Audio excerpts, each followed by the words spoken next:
All right, so now what we want to do is we want to schedule our breakout rooms. So you're going to go to your Google Calendar, and this is the one that I set up for all of my students to meet in. But what I'm going to do is now I'm going to schedule breakout rooms.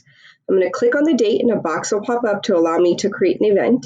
I'm just going to title it whatever I want, just so I know which room it is. So I'm just going to say breakout room number 1. That's easy. I'm going to make it for the same time that I scheduled the other meeting with my whole class. So 3 o'clock to 4 o'clock. And I'm going to add Google Meet. I'm going to save that. Then I'm going to repeat. I'm going to do it again for every breakout room that I want to have during this session with my students. I'm going to add a time. It's letting me know that the ones I'm scheduling are coming up. Okay. And so 3 o'clock to 4 o'clock, and I add Google Meet video conferencing, and I save. Now, what I'm going to do is I do not want to make these codes available to my students until I'm ready for them to see them. So what I'm going to do is just click on the event, and I'm going to go over here to Google Meet, and I'm going to copy conference link to clipboard. Now, what I've done is I've created a document where I can put these codes so that I can quickly grab them, and I can copy and paste them into the chat box in the whole class Google Meet.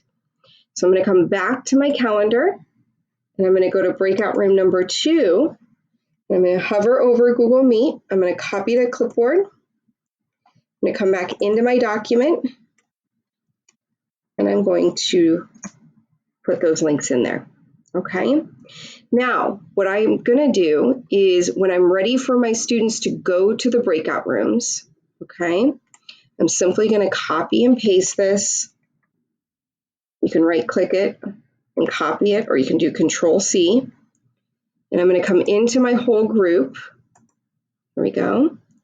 And in the chat box, I'm going to make sure my cursor is down there, and I'm just going to paste it in and send it. And then students would be able to use those links to go from there. So you can let students know ahead of time what groups they're in. You can post the groups inside of Google Classroom. As long as they know which group they're in and they know which breakout room they're going to, you can simply copy and paste the links there, and they're able to go there from this link.